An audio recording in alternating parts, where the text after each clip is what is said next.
Eu sou a Aline França, sou pedagoga, educadora parental, Eu sou Mel Araújo, educadora parental. e hoje a gente vai falar um pouquinho sobre autonomia, né, Meu? Isso. Ali, você enquanto pedagoga, eu queria te perguntar quão recorrente é o tema de autonomia que chegam de demanda tanto dos pais quanto dos professores na escola. Sim. A autonomia, Mel, é um tema que está sempre envolvendo a nossa prática dentro da escola, porque a gente percebe que tanto as famílias quanto a própria escola, os professores, eles estão sempre ali em torno desse lugar de exigir que a criança tenha autonomia. Mas aí a gente tem de um lado a escola que quer que a criança tenha essa autonomia, né, e que tenta promover isso no dia a dia. E do outro lado a gente tem a família que espera que a criança tenha, mas muitas vezes se vê perdida nesse lugar de até onde eu posso ir, o que realmente eu posso exigir dessa criança, como eu estimulo essa autonomia, será que a escola está excedendo alguns lugares aí, exigindo demais? Então a gente percebe que tem esse embate, sabe? Todo mundo quer promover, mas às vezes a gente não sabe exatamente qual é o limite, entende? Qual é a maneira de fazer isso de modo que a criança realmente se desenvolva de uma forma plena. E é muito interessante você falar isso, porque é, a gente olhando o desenvolvimento natural de uma criança, a partir do momento que nasce, a autonomia é um movimento natural. A criança sempre busca autonomia. Ninguém precisa estimular a criança para que ela comece a respirar sozinha, para que ela comece a mexer a cabecinha para os lados e de repente começar a rolar, a erguer a cabecinha, a sentar. Claro, ninguém estimula de um lugar assim. Não é preciso dizer para ela, você tem que fazer isso. Se em algumas situações existem estímulos, sim, Sim. né? A gente pode, o que a gente faz muitas vezes é atrapalhar esse movimento de autonomia. Que E coisa, quando né, a gente meu? atrapalha esse movimento de autonomia? A gente atrapalha esse movimento de autonomia quando eu coloco uma meta e uma expectativa que a criança vai ter que atender e ela ainda não tem condições para isso. Então ela vai se sentir insegura de não conseguir estar num lugar de responder à altura aquilo que os pais querem dela. Isso. Porque querendo ou não, né, Ali, quando a gente atende à expectativa, tem sempre uma confirmação positiva. Um sorriso, um viva, um muito bem, um bate-palma, um contar para todo mundo, um movimento de nossa, como eu amo esse meu filho. Sim, sim. E a criança, nesse lugar daquela que quer, o que ela mais quer é a nossa, é ser merecedora do nosso amor, né? Do amor do pai, da mãe, do professor. Então, ela está sempre ali em busca de atender essa expectativa que a gente coloca sobre ela, né? E uma expectativa que muitas vezes não condiz com aquilo que ela já pode nos dar, né? Aquilo que ela está preparada para nos dar. E é aí que a gente encontra o conflito, né, Mel? Sim, e eu acho muito interessante a gente trazer sempre exemplos do que a gente faz que atrapalha esse movimento de autonomia da criança, dela conseguir fazer por si só alguma coisa. E como a gente começa a fazer isso desde cedo. Eu vou trazendo um, você traz outro, a gente vai construindo. Vamos ver se a gente consegue construir assim. A primeira coisa, eu acho, quando o bebezinho começa a chorar e manifestar sua cólica, por exemplo. Sim, sim. A gente já olha com um olhar de reprovação, de desespero Isso, e de coloca decepção, né, Mel? Ai, meu Deus, eu não acredito que ele vai ter cólica, vou sofrer com isso. decepção e por que isso atrapalha o movimento da autonomia? Porque ao invés de colher ali recursos de corregulação, de como aprender a lidar com alguma coisa na vida dele, ele já percebe que algumas coisas são permitidas, outras não. Sim. Às vezes, demonstrar é um problema. E isso é muito genuíno. Quando mais que a gente atrapalha esse movimento aí de autonomia? Eu acho que quando a gente, né, primeiro a gente tem lá, quando eles são pequenininhos, né, você citou esse exemplo da cólica, eu acho que a gente pode pensar também naqueles desenvolvimentos deles que vem depois, por exemplo, né, vai dando ali os 5 meses, a gente acha que ele já podia estar sentando e de repente não está sentando, ou lá no desfraude, eu comparo ele com o outro que desfraudou com 2 anos, o meu já tem 3 e até hoje nada. Então eu começo a ficar criando essa expectativa, achando que ele já deveria fazer, e ele ainda não está preparado para isso, e é aí que a gente tem um conflito. Por quê? Porque como a expectativa é minha, eu quero fazer de tudo para que ele atenda. Então vamos começar aqui um treinamento para desfraudar, e ele que não está pronto quer atender a minha expectativa, né? E acaba, aí vem o conflito, porque ele está atendendo uma expectativa que é minha no momento que ele ainda não está pronto. E aí, essa criança, para me atender, para atender a mim, para me agradar, ela acaba sendo forçada a uma situação que ela ainda não está preparada, e isso vem depois com outras consequências, né, Mel? Então, por exemplo, o desfraude é um exemplo clássico disso, né?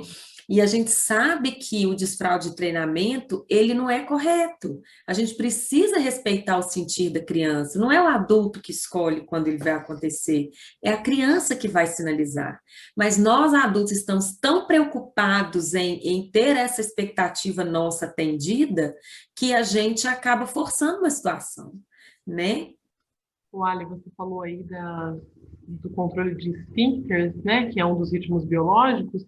A alimentação é Também. outro contexto em que a criança começa o movimento, assim, vamos perceber o movimento de autonomia da criança, que é o quê? Se interessa pelo alimento e vai em busca do alimento que está na mão de quem? Que está na mão do adulto, porque é ele que come. Mas Sim. o que o adulto come, muitas vezes a criança não pode. Então a gente, não, isso aqui não é de criança. Então, assim, movimento de curiosidade para o alimento e de autonomia dela de ir em busca do seu alimento, ali a gente já poda um pouco. Depois, qual é a maneira dela de experimentar? Pegar, cheirar, brincar com a comida, porque o processo de aprendizagem da criança todo está no brincar. Vou brincar com a comida, né? Para brincar. Aí vou começar a comer, faz a maior sujeira. E faz a maior sujeira porque ela está aprendendo como fazer. Então, eu vou querer dar na boca e vou querer dar daquele jeito que ela não suje e que não me atrapalhe depois. Ou Sim. então ela come só um pouquinho, porque, claro, a criança não precisa daquele valor nutricional ali do alimento, ela precisa só da amamentação para ela, tá tudo bem até 1 ano. Ela tá mamando, tá feliz. Mas eu tenho outros planos e outras expectativas, então eu vou lá e dou para ela batido na colherinha para comer o tanto que eu acho que é bom. Sim. E aí, depois, em algum momento, falando exatamente desse contexto onde eu podo autonomia, nesse contexto, depois mais para frente, eu vou querer que ela coma sozinha e que ela não coma até passar mal e coma só aquelas coisas que ela sentir que faz bem para ela, ou na verdade que eu sinto que faz bem para ela. Mas eu não incentivei esse contexto de Sim. autonomia nessa questão. Isso falando de uma relação direta, né?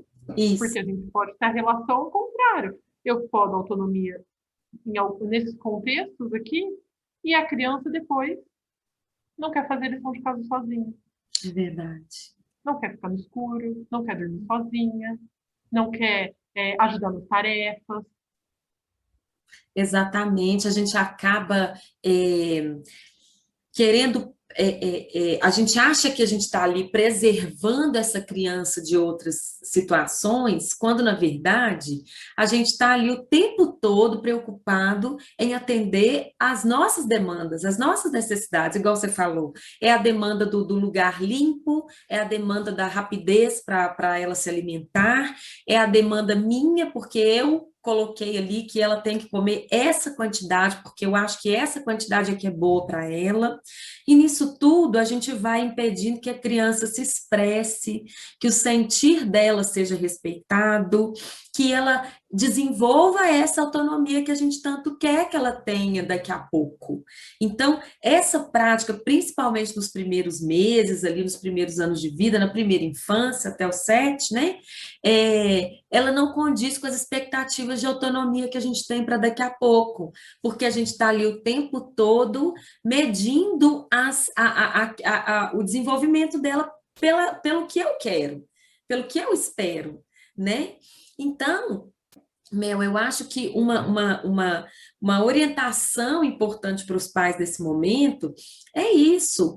Procurem estimular aquilo que ele já dá conta de fazer, acredite nessa capacidade que ele tem, né? De te dizer quando ele já estiver satisfeito ali no caso da alimentação, quando ele já estiver preparado, por exemplo, no caso do desfraude, igual a gente falou, né? E entender que aquele filho que eu idealizei, ele nunca nasceu. O que nasceu é o meu filho real, é esse que está aí, que de repente vai ter a cólica quando ele nascer, que de repente não vai sentar com 5 meses, vai sentar com 7, né? Que não vai desfraldar com 2, mas vai desfraldar com 3,5, por exemplo, né? Então, é entender que a gente precisa estar ali estimulando, mas respeitando esse tempo que essa criança tem, tanto para mais quanto para, entre aspas, para menos, né? Porque de repente ele ainda não está preparado e eu estou aqui achando que ele devia estar, né? Quando na verdade eu tenho que estar é o quê? Não é nem fazendo por ele e nem exigindo que ele ainda não precisa. Mas é estar ali ao lado, é percebendo, observando, vendo como é que nós dois podemos ali caminhar juntos, entendendo que ali tem um ser humano, tem alguém que precisa de respeito, mas não é uma alguém que um dia vai ser um adulto. Não, ele é uma criança, com todas as necessidades que ele tem, com todos os seus potenciais, com toda uma descoberta para ser feita, com toda uma potência dentro dele. E cabe a nós adultos estarmos ao lado, incentivando, estimulando, entendendo o que, que é o momento, o que, que não é, o que, que ele está querendo me dizer, né? Então, eu acho que é muito desse olhar, né, Melzinha, de perceber quem é essa criança? O que que ela quer me mostrar com os pequenos sinais que ela já me dá, né? Exatamente. E foi muito importante você falar do sentir para a gente trazer o que é autonomia. A autonomia é a conexão com si mesmo. É estar conectado com você mesmo que vai te deixar ligado com os seus instintos, que vai te proteger quando tiver uma situação que for perigosa para você.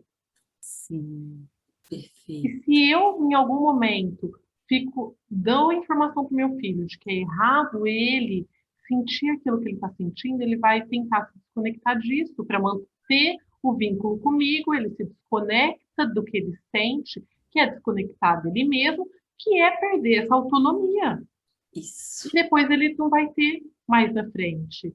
E é muito importante a gente falar exatamente isso que a Ali traz, no sentido de que você mantém a autonomia do seu filho quando você pode estimular? Claro que você pode estimular. O que você não pode é passar a informação para o seu filho, o sentimento de que ele está errado porque ele ainda não conseguiu. Talvez uma criança precise de estímulo para falar, sim, mas ela não precisa se sentir errada porque ela ainda não fala. Uhum. Ela não precisa se sentir. E quando que ela vai se sentir errada? Ela vai se sentir errada quando ela percebe a minha frustração. Sim. Ela percebe que eu estou triste, ou eu estou brava, ou eu estou cobrando. Por quê? Ela não se sente amada como ela é. Ela Exatamente. sente que ela deveria ser de outra forma, para ser completamente amado. É Então, verdade. esse movimento mata a autoestima, porque se o nosso filho precisar escolher entre seguir o seu caminho natural, o seu desenvolvimento natural, que é único e exclusivo dele, não tem um tempo igual ao do seu filho. Média significa que vai ter um que vai estar aqui em cima, o outro que vai estar aqui embaixo, e eu vou falar que está todo mundo aqui no meio. Isso é média. O Uhum, seu filho está em qualquer lugar daí. sim. E quando eu não respeito isso, eu falo para meu filho que ele está errado, ele vai escolher. Eu amo meu pai e minha mãe incondicionalmente, eu realmente estou errado Tô porque é assim. errado. É isso Então eu mesmo. não vou ser mais assim. Isso. E aí ele se desconecta e se perde de tudo isso, desse sentir, desse perceber-se, né? Melzinho, você falou uma coisa aí super importante nessa questão mesmo desse desenvolvimento, né? Igual quando você coloca que existe ali uma janela onde esse aprendizado, esse desenvolvimento vai acontecer. Bacana, é importante que a gente saiba, né, que pode acontecer, por exemplo, o desfraude, existe uma média de crianças de que a grande maioria desfrauda com 3 anos e meio. Ok, então vão colocar aí uma margem dos 3 até os 4 anos e meio. Mas é importante eu saber disso. Ok, por que que é importante eu saber disso? Para eu ter ali um olhar atento, não para medir meu filho e esperar que ele vá atender exatamente essa média, não. É um olhar atento. Por quê? Porque se eu perceber que algum marco do desenvolvimento não foi alcançado ali, ou muito depois daquilo ali, para que eu perceba o que eu posso fazer para auxiliá-lo, para ajudá-lo, para estimulá-lo. Então, é nesse movimento, não no movimento de gerar sobre ele uma expectativa de que ele esteja ali dentro daquele lugar, sem ter uma margem aí de tolerância, né? Porque às vezes a gente pensa assim, eles podem desfraudar dos três aos 4 e meio. Aí, com 3 anos, eu já quero que ele desfraude, porque ela falou que a partir do 3 tem que desfraudar, mas esqueceu que tem os 4 e meio, que tem os 5, né? Que a gente pode dar aí uma margem de entender que tem muitos fatores que influenciam. Uma questão emocional, que tem uma questão cultural, que tem uma organização até do espaço que ele vivencia, né? Então, tudo isso pode influenciar aí nos fatores de desenvolvimento. Então, é importante que eu saiba para que eu tenha um olhar mais atento, mas não para gerar nele uma expectativa que é minha e impedir que ele se perceba, que ele se conheça, que ele esteja conectado com ele mesmo, porque foi isso que aconteceu com muitos de nós, né? O nosso sentir enquanto crianças não foi respeitado. E nós, adultos, hoje, temos essa dificuldade de nos conhecermos. Às vezes você está ali com incômodo, você não sabe se é gases ou se é fome, por exemplo, né? Então, assim, falando de uma forma mais simples. Por quê? Porque durante a nossa primeira infância, o nosso momento ali de construção, a gente estava o tempo todo fazendo exatamente isso que você falou. Eu tô com fome, mas ela tá falando que eu acabei de comer e eu não tô com fome, não. Então, não é fome, é outra coisa aqui que eu tô sentindo. E aí, nesse momento, eu desconecto de mim mesma, né? E, e não consigo me perceber e nem saber direito quem eu sou, né? Exatamente. E eu acho que a gente pode, para fechar o que a gente trouxe sobre autonomia, autonomia é estar conectado consigo mesmo e ir num desenvolvimento único e natural de sempre ir além daquilo que eu já tenho. A gente mais faz para não atrapalhar do que a gente precisa fazer para estimular. E se essa autonomia brigar com o vínculo do qual eu dependo totalmente com os meus cuidadores, eu vou deixar ela de lado. A criança, entre amar a si mesma e manter conectado com os seus pais, mesmo que essa conexão não seja excelente, ela vai escolher essa conexão.